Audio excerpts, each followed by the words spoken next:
If you're seeing a OneDrive login error, don't worry, this is usually something you can fix in just a few minutes. In this video, I'll show you the most effective steps to get OneDrive signing in again, whether the issue is caused by your internet connection, your date and time settings, or a corrupted sign-in session. And if this tutorial helps, make sure to hit like and subscribe for more quick tech fixes just like this. Alright, let's jump in. First, let's check the most common cause, your internet connection.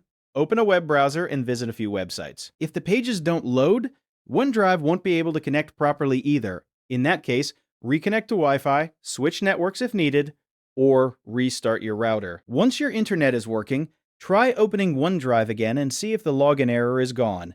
If the issue is still there, the next step is to sign out and sign back in. Click the OneDrive Cloud icon in the taskbar, then click the gear icon and open Settings. From there, go to the Account tab and choose Unlink this PC. This may sound a little drastic, but it often clears out the broken sign-in session that causes login problems.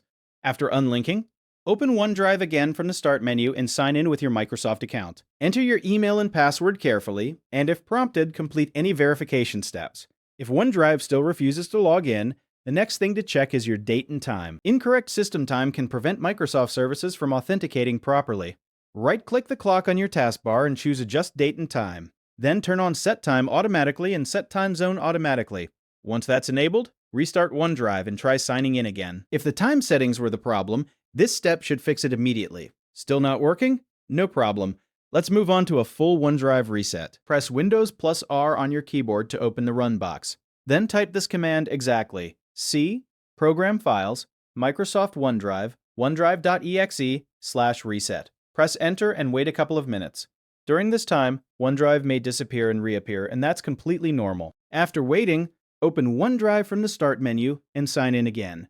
A reset clears temporary glitches and often fixes stubborn login errors that the other steps can't solve. If you're still having trouble after that, one more thing you can try is restarting your computer and checking for Windows updates, because outdated system files can sometimes interfere with OneDrive sign-in. And if you've made it this far, chances are one of these fixes will get you back in. The good news is that most OneDrive login errors are caused by simple connection, account, or sync issues, not permanent damage. So work through these steps one by one, and in most cases, OneDrive will be back up and running. If this video helped you fix the problem, please hit the like button and subscribe for more easy Windows tutorials. Thanks for watching, and I'll see you in the next one.